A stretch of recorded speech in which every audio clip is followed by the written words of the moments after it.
Tema de hoje, como funciona o karma. Acho que esse é um assunto chamado de delicado, porque tem várias interpretações quando a gente fala de karma, ok? E particularmente, também acho que é um assunto mal compreendido pela grande maioria das pessoas, ok? Então vou tentar nos próximos 18 minutos resolver ou tentar esclarecer um pouco mais sobre esse tema, que tem bastante impacto na nossa vida. Para começar, o que é karma? Essa é a primeira pergunta. E eu vou dizer o seguinte, o senso comum, normalmente, quando eu até falo com pessoas sobre isso, o que elas me dizem normalmente? Bom, karma tem o karma positivo, vamos chamar dessa forma, que é quando eu faço alguma coisa boa, isso retorna para mim. Ok? Tudo certo até aqui. Então a gente recebe o que a gente envia. Quando eu tenho algo ruim, eu envio, tudo que eu faço de ruim, eu recebo da mesma forma essa mesma coisa ruim. Ok, até aqui está tudo certo. No entanto, isso dá uma margem a uma interpretação, que significa algo que não é tão certo assim.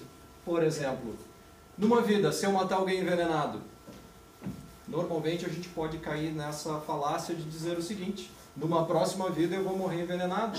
É correto isso? Se numa vida eu atropelar alguém na rua, numa próxima vida eu obrigatoriamente vou sofrer um acidente e morrer nesse acidente? O que vocês acham? Muita gente crê que exatamente a lei do karma é isso.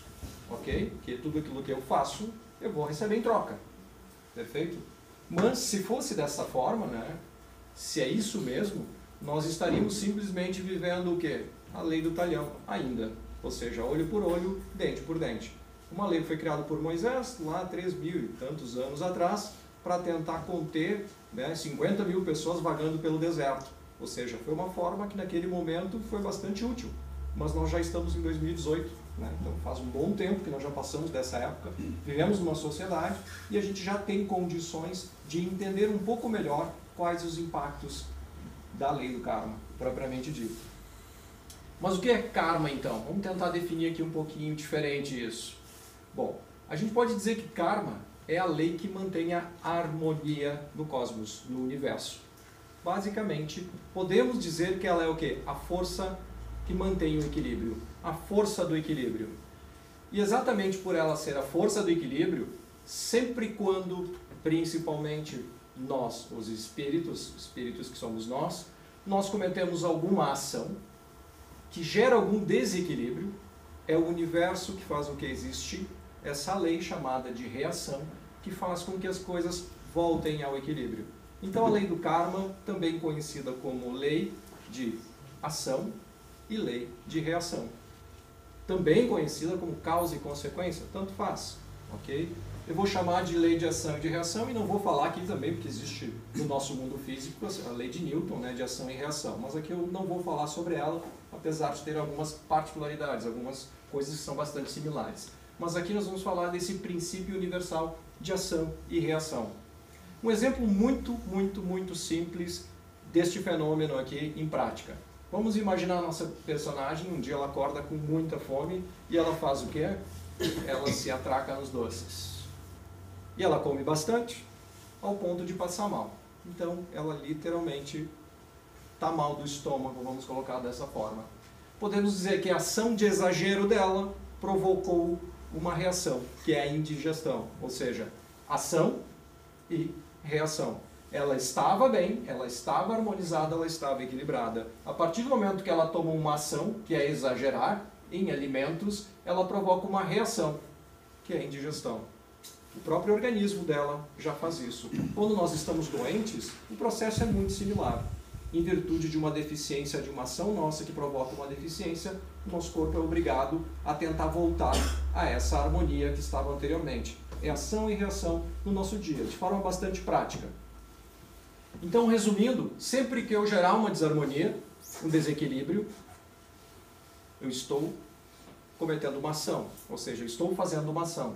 E toda a ação, ela desencadeia a interferência de uma segunda lei, que também é obrigatória, que obriga tudo a voltar ao estado de harmonia original. Então, nós temos a opção de fazer a ação.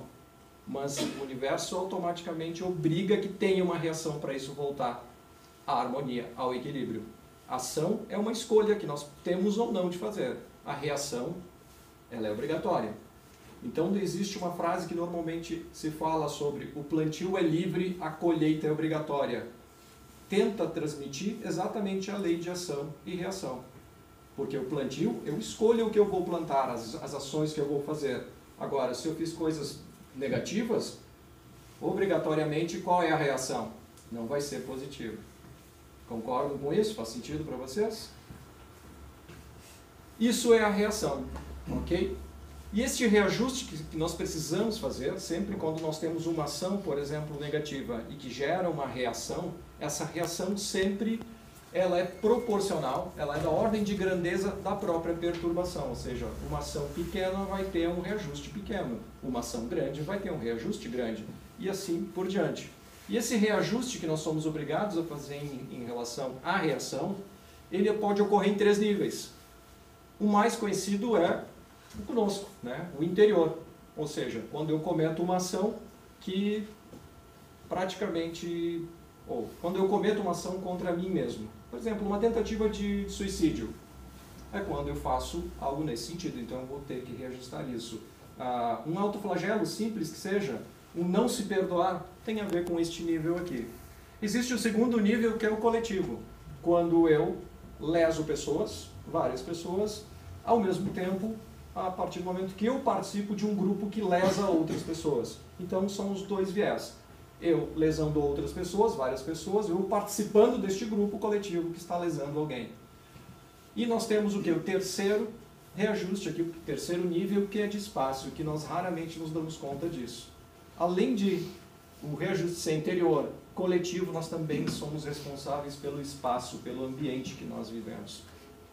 Então também existe reajuste em relação ao espaço. Por exemplo, que ocorreu, ocorre todo dia, né? Assim como nós temos empresas, assim como nós temos pessoas e que a gente polui o ambiente, jogamos lixo. Imagine vocês 2015 o desastre lá de Mariana, por exemplo.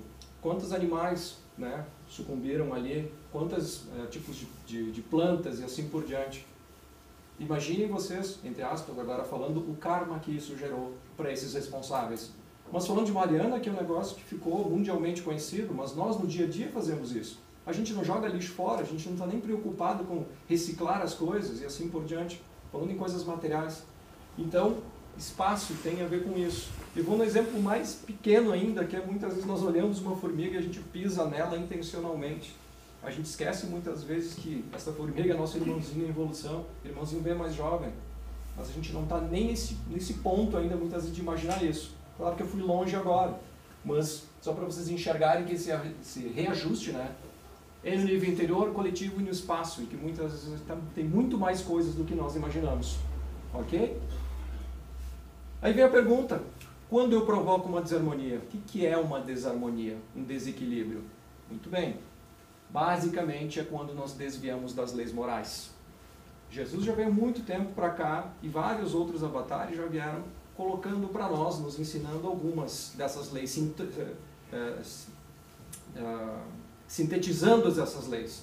Mas basicamente hoje nós temos conhecimento de uma forma um pouco mais detalhada delas. Por exemplo, a lei natural, quando estabeleço alguma desarmonia em relação à lei natural, a lei de adoração, a lei do trabalho, de reprodução, lei de conservação, lei de destruição, de sociedade, de progresso, de igualdade, de liberdade, de justiça, amor e caridade, que essa lei praticamente junta todas as outras. Essas são compiladas as 11 leis morais que nós temos conhecimento hoje. Jesus, quando veio para cá, ele compilou isso, basicamente em justiça, amor e caridade, muito mais em amor e caridade, porque ela contempla todas as outras. Mas a partir do momento, quando eu estabeleço uma desarmonia, por exemplo, eu estou sendo racista, eu tenho alguma ação racista, eu estou infringindo a lei da igualdade entre elas. Quando eu sinto ciúmes, eu estou infringindo a lei de liberdade. Quando eu exploro alguém de alguma forma ou de outra, quando eu tento suicídio ou provoco esse sentimento de destruição em outras pessoas, então sempre que eu cometer qualquer tipo de desarmonia, eu estou basicamente gerando o quê? A gente iria gerar karma, exatamente isso. Então, desde um pensamento que eu tenho durante o dia, que ele é destrutivo, até uma ação física, tudo isso, de fato, são ações que eu faço. Logo, vai existir uma reação natural do universo para que eu equilibre isso, de alguma forma. E vocês perguntam também, né, como funciona esse resgate? Ok, eu vi que eu entendi a lei de ação e reação, mas como é que eu resgato isso? Rapidamente, dá para ilustrar que são 4 etapas e que basicamente nós definimos isso no plano espiritual, ou seja, antes de vir para cá. Quais são essas 4 etapas? Primeira etapa é conhecimento da desarmonia produzida. Eu preciso saber que isso é uma desarmonia, ok? Então essa é a primeira etapa. A segunda etapa é consentir em resgatar essas harmonias, porque nós não somos obrigados a resgatar essas harmonias agora, mas nós sim somos obrigados a resgatar, porque isso faz parte da inteligência divina, ou seja, não precisa exatamente resgatar essa dívida que tu fez nesta vida, mas tu vai resgatar em algum momento da tua existência. E quanto antes a gente resgatar, evidente, vocês vão ver, antes a gente amadurece, antes a gente evolui. E a terceira etapa, estabelecer o valor das desarmonias. Como isso também não é algo tão natural, muitas vezes a gente conseguir medir, existe sim um entendimento de qual é o tamanho dessas desarmonias. À medida que eu tenho consciência, eu vou saber se aquilo que eu causei de desarmonia é maior ou menor, logo eu vou ter noção para fazer esse reajuste. E aí nós temos a última etapa, que é o ressarcimento ou pagamento dessa dívida. Ou seja, consenti, sei o tamanho dessa dívida, agora está na hora de pagar essa dívida. E aí nós viemos para cá. Nós encarnamos para colocar isso em prática. Ou seja, nós viemos para cá para nos graduar. Exatamente tudo que nós passamos no mundo espiritual, a gente tem noção muito mais ampliada disso, e nós viemos para cá justamente para colocar isso em prática, justamente para tentar reverter essa situação. E é bem comum também nós falarmos sobre o ressarcimento desta forma aqui. Nós sofremos para resgatar os males praticados. Não é comum. Muitas pessoas, inclusive aqui no centro espírita, falam, a gente está sofrendo. Não, tu está sofrendo porque é para resgatar aquilo que tu fez de mal, né? Nessa vida ou em outras vidas. É bem comum a gente ouvir isso, né? Bom, pessoal, a gente tem que desfragmentar isso. Isso de fato não existe, né? A gente não sofre para pagar nada. Isso é apenas, o sofrimento é apenas reflexo da desarmonia que nós provocamos. É mais ou menos, se a gente pensa dessa forma, é mais ou menos como dizer que Deus é sádico. Porque a gente está dizendo que a dor do culpado provoca o pagamento de culpa. Isso não é correto. É mais ou menos como alguém me ofendeu, eu quero que ele se lasque. Quanto mais ele se lascar, resolve o meu problema? Não, não resolve o meu problema. Eu estou sofrendo e ele também vai sofrer. Então Deus não é sádico, a inteligência não é sádica para este aspecto. Para tentar sintetizar o que eu estou falando aqui, tem um trechinho do livro Espírito e Matéria, do Dr. Lacerda, que eles detalham legal sobre esse aspecto. Geralmente se pensa que é pelo sofrimento que o homem resgata os males que praticou em seu passado remoto. Redondo engano. O sofrimento apenas dá a medida dos erros cometidos. Jamais serve de moeda para o pagamento de qualquer culpa. A dor é mero indicador. Ele apenas aponta o quantum de desarmonia praticada. Por meio dela, o ser humano aprende que não deve lesar o seu semelhante. O sofrimento, portanto, é educativo. Serve como experiência para que os erros não se repitam. Em suma, a dor ensina o amor. Acho que esses 2 parágrafos sintetizam basicamente, vou colocar essa falácia que normalmente nós atribuímos a sofrimento versus pagamento. Não tem nada uma coisa a ver com a outra, ok? E a gente pode então perguntar, então, como é que nós podemos pagar? Se a gente então estava sofrendo, achando que estava pagando coisas até agora vocês aqui estão descobrindo que não adianta sofrer, que vocês não estão pagando nada, né? Como fazer este pagamento? Bom, existe somente uma moeda no universo capaz de fazer esse pagamento. Só isso. Basicamente é só chegar nesse ponto aqui. Por isso que Jesus vem falando, né, 2000 anos, enfim, sobre caridade e amor, principalmente amor e caridade. Para ilustrar um pouco melhor todo esse processo, vamos imaginar que a nossa personagem novamente, e ela tem 2 armazéns aqui, 2 tanques, um negativo e um positivo. Ok? Vamos tentar fazer uma visão geral agora de lei de ação e reação.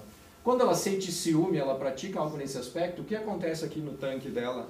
Negativo? Opa, ela ganhou um bônus. Bônus ruim este, né? Quando ela sente e pratica ciúme, o que acontece? Outro carinha aqui. Quando ela é honesta, opa, não apareceu nada verde. Por que não apareceu nada verde ali? Porque, como eu comentei lá no início, o fato de nós estarmos, ou do universo estar em constante caminho de harmonia, a honestidade faz parte da harmonia. A gente não ganha por ser do básico, vamos chamar assim. A gente não ganha por estar na medida, na média. A gente ganha o que é além disso. Faz sentido? Quando eu sinto inveja, opa, mais um lá. A partir do momento que alguém me esfola e eu perdoo essa pessoa, o que acontece? Aí sim eu tenho algum bônus aqui relativo. Quando eu falo mal de alguém, quando eu desrespeito alguém, olhando para esse cenário aqui, que tipo de vida essa pessoa tem? Qual é o karma dela? Ela vai ser feliz numa próxima existência honesta? Evidente que não. Isso aqui ela vai ter que resgatar de uma forma ou de outra. Então fica muito claro, fica muito evidente olhando dessa forma aqui. E muitas vezes a nossa vida é assim e a gente reclama. Nossa, como eu sofro, como eu sou infeliz. E aí, o que eu preciso fazer para mudar? Sabe o que eu preciso fazer para mudar? É bem comum também nessa situação nós falamos, tu tá com o teu marido, com a tua esposa, e ela é um pé no saco, ele é um pé no saco. E a outra pessoa vem, não, aguenta porque é teu karma, né? Tá correto isso? Não, não tá correto isso. Mas vamos imaginar que a nossa personagem aqui, ela mude de vida, literalmente mude a sua postura, e a partir desse momento, ela desista, ou ela pare de achar racismo algo normal. E ela faz o quê? Ela começa a praticar tolerância. Não só praticar, ela começa a mostrar para as pessoas o quanto isso é positivo, né? O quanto tolerância é bacana. Ela desiste do ciúme, para de praticar isso, começa a praticar o bem-querer, a gostar de fato das pessoas, a gostar de pessoas. Ela desiste da inveja e começa a trabalhar de fato, focada. Ela desiste de falar mal e começa a praticar o elogio sincero. Ela desiste do desrespeito e começa de fato a praticar o respeito. Quando eu falo, não é só deixar de praticar, deixar de pensar ou de fazer, é de fato tomar a posição oposta. Porque só assim é que você consegue construir aqui no armazenzinho de vocês pontos positivos. Olhando para esse cenário aqui, que vida tem essa pessoa? Uma vida possivelmente legal, com menos sofrimento e assim por diante. Mas o fato é que nós não temos essa dicotomia, né, do estar 100% lascado ou 100% feliz, né? Entre esses dois pontos existe um mar aqui, né, de opções. E é por isso que nós vivemos um imenso processo de reajuste harmônico. Imenso processo de reajuste harmônico. Quem acha que vai encarnar mais uma ou duas vezes está redondamente enganado, né? Porque nós temos, imagina, quanto tempo para resgatar ainda. Quanto nós já vivemos e o quanto nós temos ainda para resgatar dessas vidas que já passaram. Imagina quantos de nós ainda estão cavando o buraco, não começaram nem a tapar ele, né? Nós estamos aqui para tapar os buracos que a gente já criou. Imagina quanta gente ainda está cavando, não começou nem a tapar. E a gente continua fazendo uma série de coisas nesse sentido, né? Para ilustrar aqui de forma, né, esse reajuste harmônico, é isso, nós temos uma encarnação onde predominantemente a gente faz coisas ruins. E a gente vai avançando, já começa a equilibrar, e assim vai para outra encarnação até o ponto onde predominantemente nós tenhamos uma vida melhor. Ou seja, aqui eu vou sofrer em várias encarnações futuras. Aqui eu já começo a reduzir esse aspecto, e aqui eu já começo a ter o quê? O meu plantio começa a ser, eu começo a colher coisas legais do que eu plantei. E tudo isso, né, sejam pequenos ou grandes esses reajustes, é o somatório deles que conferem a experiência para ir da ignorância à sabedoria, das trevas à luz. Por isso que falo anteriormente que a dor é meramente educativa, ok? E para fazer sentido ainda mais para vocês, as leis conjugadas é o princípio da evolução do universo. Espero que vocês entendam o que significa isso, princípio da evolução do universo. Se vocês entenderem a lei de ação e reação, e principalmente que vocês são as pessoas que fazem as ações, e o universo apenas responde com as reações, faz vocês acelerarem o progresso, a evolução. Isso tem um papel muito grande no nosso entendimento. Se a gente entender isso, fica muito mais fácil. É uma forma de acelerar a nossa ascensão. Ok? Algumas referências sobre este assunto: Ação-Reação do Chico Xavier, Espírito e Matéria, do José Lacerda de Azevedo. Claro que aqui é um livro um pouco mais avançado, que trata principalmente da técnica de apometria, mas enfim, ele fala também sobre esta parte de ação e reação. Livro dos Espíritos tem a segunda parte, que fala somente sobre as leis morais. Então, quem quiser entender melhor sobre leis morais, a segunda parte do Livro dos Espíritos trata exatamente sobre isso. E não pode deixar de existir o Evangelho, porque todo ele é o tratado de lei moral. Então, fica aqui um manual, o guia prático do que fazer para acelerar o seu progresso, entendendo a lei de causa e efeito. Muito bem, senhoras e senhores, certo.